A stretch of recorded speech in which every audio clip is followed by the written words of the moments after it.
Assalamualaikum warahmatullahi wabarakatuh. Jumpa lagi dengan kami, channel Nariyah Wonokromo. Kali ini kita akan berkunjung atau berziarah ke makam Wali Limo yang ada di Jawa Timur. Tujuan pertama kita nanti yaitu ke Sunan Bungkul atau Mbah Bungkul, dan yang kedua di makam Sunan Ampel, Surabaya. Kemudian lanjut yang lokasi ketiga yakni di makam Sunan Giri, Gresik, dan dilanjut ke makam Syekh Maulana Iska. Kemudian dari Syekh Maulana Iska kita langsung menuju ke Sunan Derajat, Lamongan. Dari Sunan Derajat lokasi yang keenam yakni di makam Asmoro Kondi. Kemudian yang terakhir lokasi yang ketujuh yakni di Sunan Bonang, Tuban. Tetap ikuti perjalanan kami ziarah ke makam Wali Limo yang ada di Jawa Timur ini. Jangan lupa like dan subscribe channel kami agar tidak ketinggalan video-video kami selanjutnya. Baik, langsung kita menuju ke lokasi yang pertama yakni makam Sunan Bungkul atau Mbah Bungkul.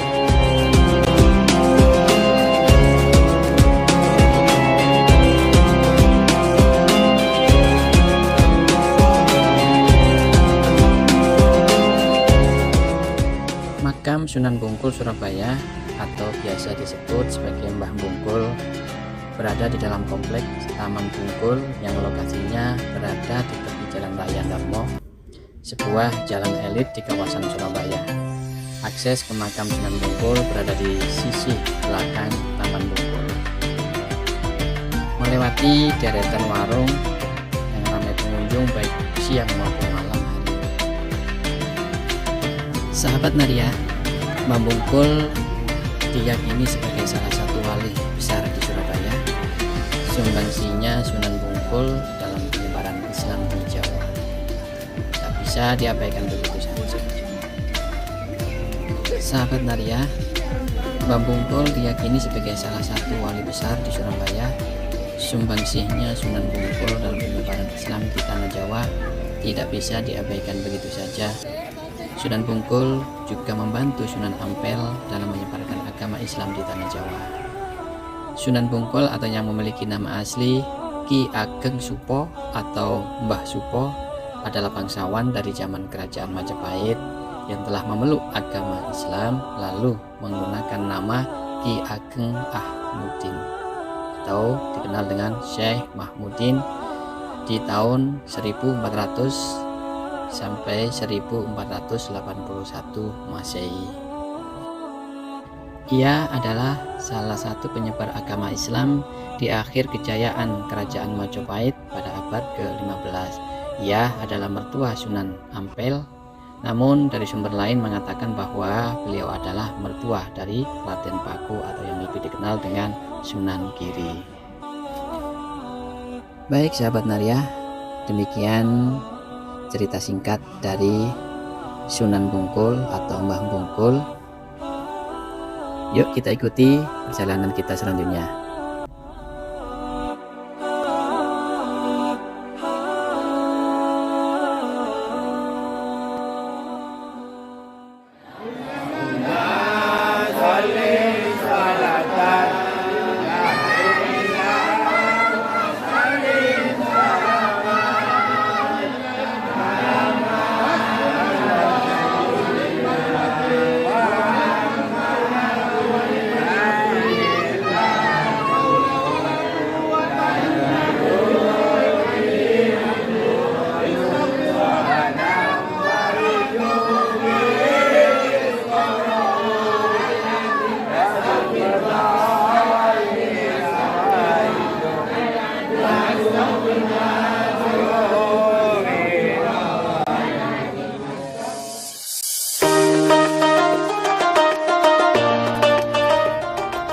Sahabat Nariyah, ini sebentar lagi kita akan nyampe di lokasi yang kedua yakni makam Sunan Ampel.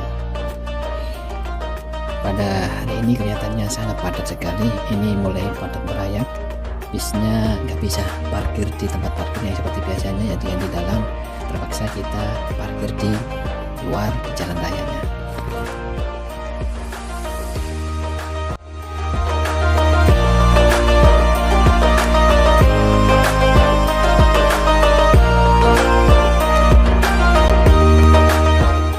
kelihatan sekali bahwa para peziarahnya sangat luar biasa, sangat banyak sekali yang mungkin ini mendekati dengan bulan suci Ramadan, makanya banyak yang berziarah. Bisa dilihat ini lorong atau gang menuju ke makam Sunan Ampel sangat padat dengan para peziarah. Sahabat Naria, sedikit biografi tentang Sunan Ampel.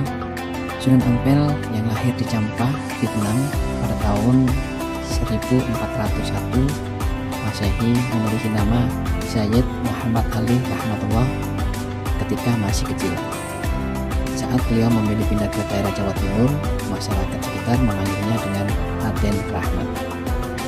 Sahabat Naria, bisa dilihat ini di depan luar biasanya para peziarah pada hari ini, karena kita tidak bisa atau tidak dapat tempat yang mendekati makam ini, kita putuskan untuk jamaah ziarahnya di tempat ini saja, di luar area makam Sunan Ampel.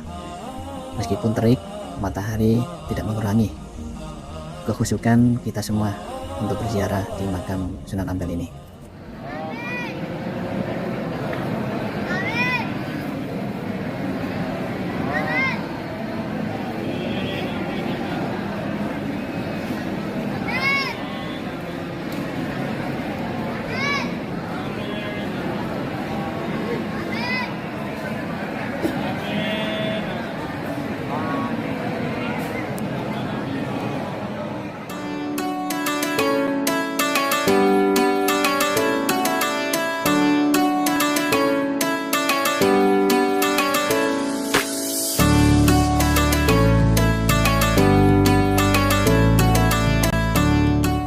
Alhamdulillah, kita sudah sampai di lokasi yang ketiga, yakni di makam Sunan Giri Gresik.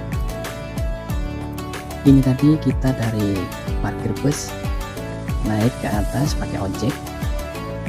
Untuk biaya ojeknya ini satu motor dinaiki 2 orang, bayarnya 15.000. Biografi singkat Sunan Giri. Beliau lahir pada tahun 1442 Masehi dengan nama Jaka Samudra. Memiliki latar belakang keluarga yang istimewa. Ayahnya Syekh Maulana Ishaq adalah keturunan dari Rasulullah SAW melalui jalur Husain, putra Sayyidina Fatimah. Sedangkan ibunya Dewi Skardadu adalah anak Raja Belambangan Bahre Wirabumi yang merupakan putra Maharaja Hayam Wuruk, penguasa Majapahit pada periode 1360 sampai dengan 1389 Masehi. Ketika berusia 7 tahun, Jaka Samudra, nama Sunan Giri waktu masih kecil, dititipkan ke pesantren Ampel Denta yang didirikan oleh Sunan Ampel. Di pesantren tersebut namanya diganti menjadi Raden Paku oleh Sunan Ampel. Sunan Giri belajar berbagai aspek ilmu agama termasuk Al-Quran, hadis, fikih, dan tasawuf di bawah bimbingan Sunan Ampel.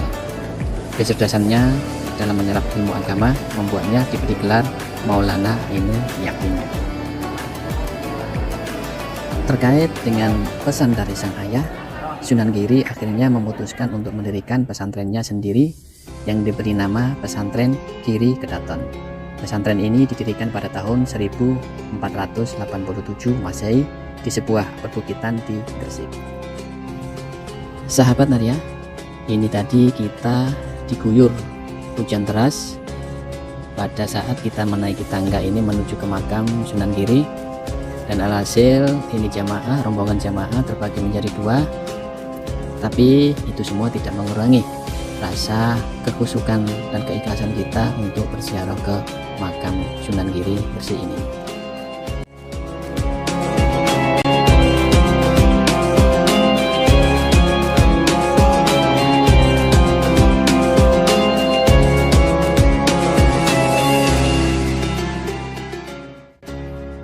Sahabat Naria, ini kita masih ngumpul di sini menunggu yang lain. Ini masih ada yang masih sholat di masjid.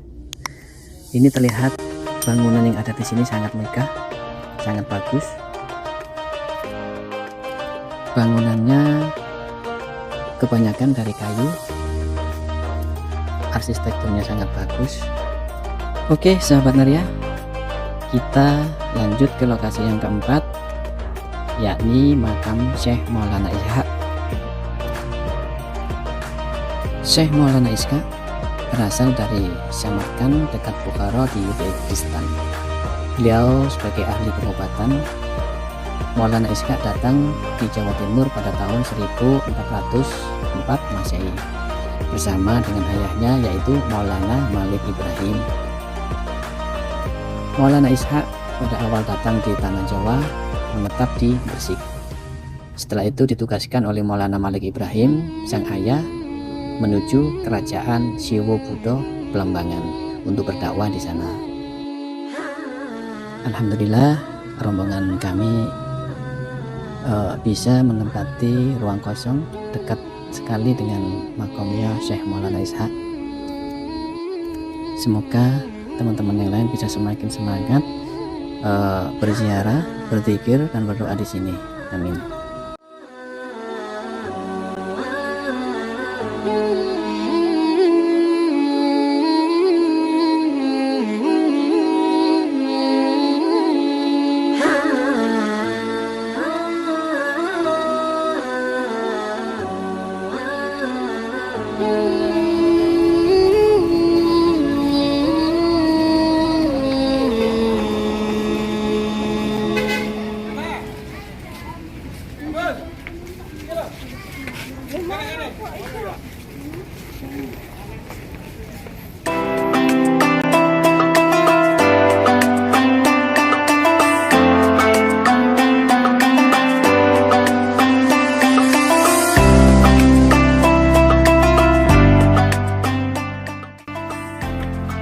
Sahabat Naria, ini kita lanjut ke lokasi selanjutnya, yakni lokasi yang kelima, yakni di makam Sunan Derajat Lamongan.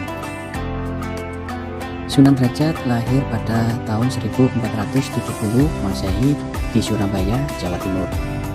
Saat kecil, Sunan Derajat lebih dikenal dengan nama Raden Saifuddin atau Raden Qasim. Ia adalah putra dari Sunan Ampel dan Dewi Cendrawati atau Nyai Ageng Manila. Sunan Derajat merupakan adik dari Sunan Bonang, yang juga merupakan salah satu wali yang menyebarkan ajaran agama Islam di Pulau Jawa, yang nantinya juga insya Allah kita akan kunjungi ke makam Sunan Bonang Tuban. Untuk dakwahnya sejak kecil, Sunan Derajat sudah mempelajari tentang agama Islam. Setelah menguasainya, Sunan Derajat memutuskan untuk berdakwah di Gresik, Jawa Timur. Setahun berikutnya, Sunan Derajat pindah sejauh kurang lebih 1 km ke selatan dan mendirikan sebuah pesantren di Desa Derajat, Lamongan, Jawa Timur, sekitar abad ke-15 dan 16. Konon dari nama tempat pesantren ini didirikanlah ia disebut sebagai Sunan Derajat. Dari strategi dakwahnya, Sunan Derajat berdakwah lewat media seni, termasuk dengan suluk dan tembang pangkur. Beliau mengajarkan strategi dakwahnya yang disebut sebagai ajaran Pepali Pitu, yang berarti 7 dasar ajaran.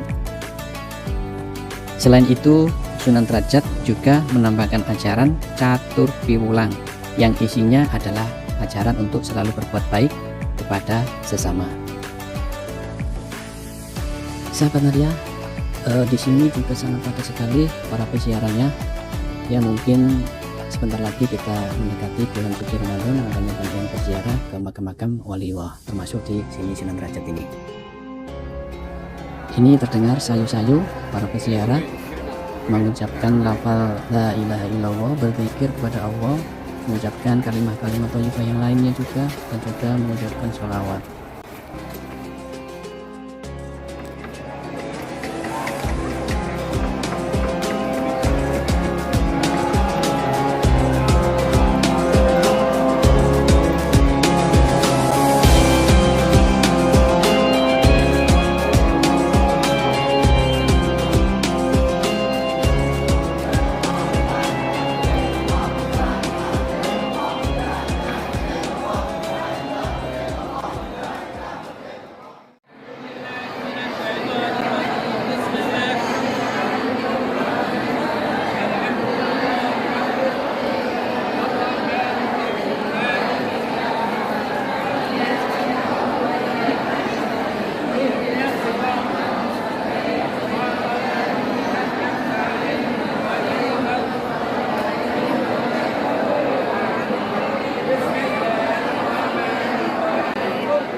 Di sini adalah tempat untuk istirahat sejenak, rehat setelah kita tadi berziarah di makam Sunan Derajat.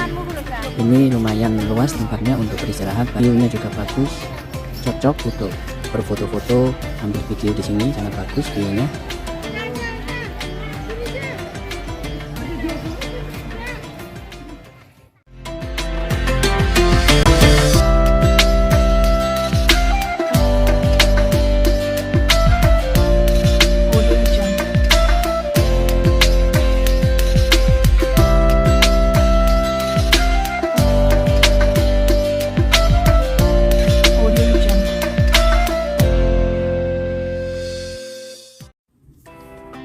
Sahabat Naria, sebelum kita melanjutkan ke lokasi selanjutnya, yakni yang ke-6, yakni makam Asmoro Kondi, kita rombongan akan rehat sebentar isoma, tepatnya di rumah makan Kurnia Jawa Timur. Ini dekat dengan WPL Paciran Lamongan. Karena ini waktunya juga mau maghrib, ini setelah makan kita maghriban dulu di sini. Setelah itu kita langsung cus ke lokasi yang selanjutnya, yaitu yang ke-6 di makam Syekh Maulana Ibrahim Asmoro Kondi.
Secara singkat mengenai Syekh Maulana Ibrahim Asmoro Kondi. Syekh Ibrahim Asmoro Kondi diperkirakan lahir di Samarkand, Asia Tengah pada paruh kedua abad ke-14. Babat Tanah Jawi menyebut namanya dengan sebutan Makdum Ibrahim Asmoro atau Maulana Ibrahim Asmoro. Sebutan itu mengikuti pengucapan lidah orang Jawa dalam melafalkan As-Samarkandi yang kemudian berubah menjadi Asmoro Kondi. Syekh Ibrahim Asmoro Kondi wafat pada sekitar tahun 1425 Masehi dan dimakamkan di desa Gresik-Arjo, Kecamatan Malang, Kabupaten Tuban.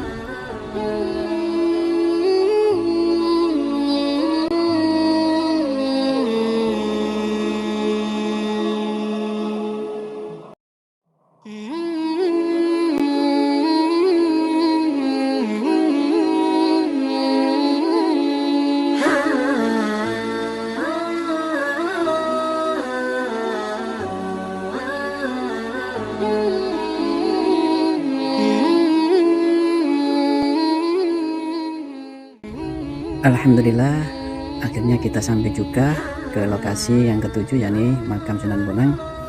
Ini jam menunjukkan pukul 9 malam lebih, tapi ini para peziarahnya masih sangat banyak, full. Mudah-mudahan nanti di dalam kita dapat tempat.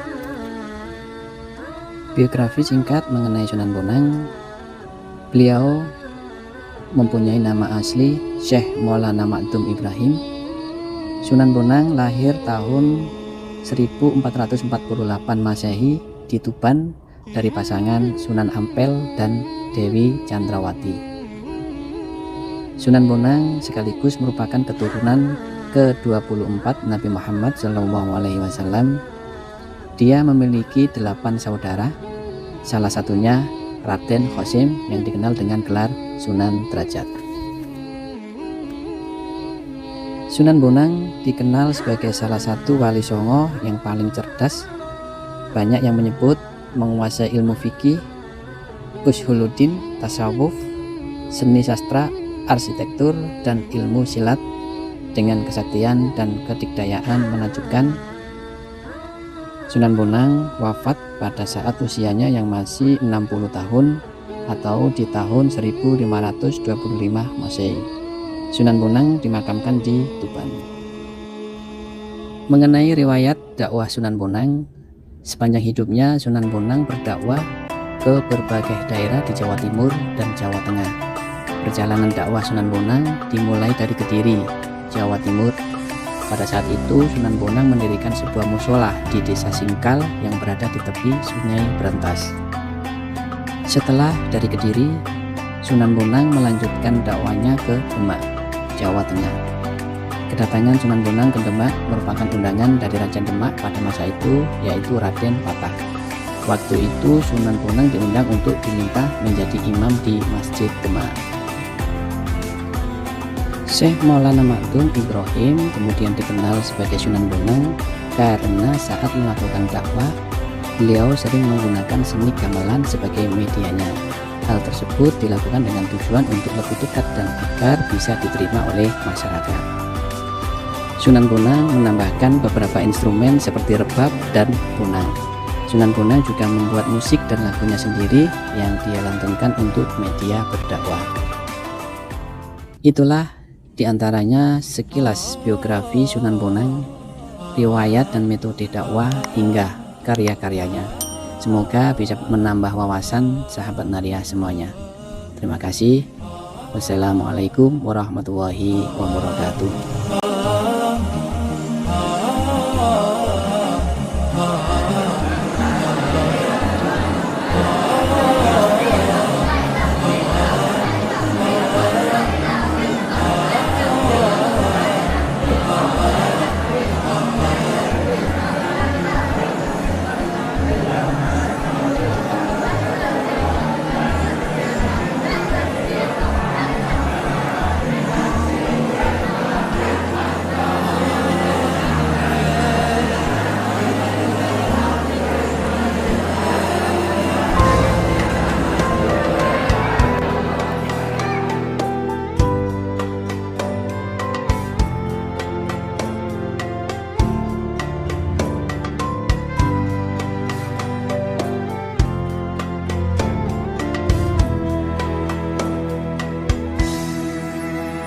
Allahumma salli salatan kamilatan wa sallim salaman taman ala sayyidina Muhammadin alladhi tanhallu bihi al-uqadu wa tanfariju bihi al-kurabu wa الحوائج وتنال به الرغائب وحسن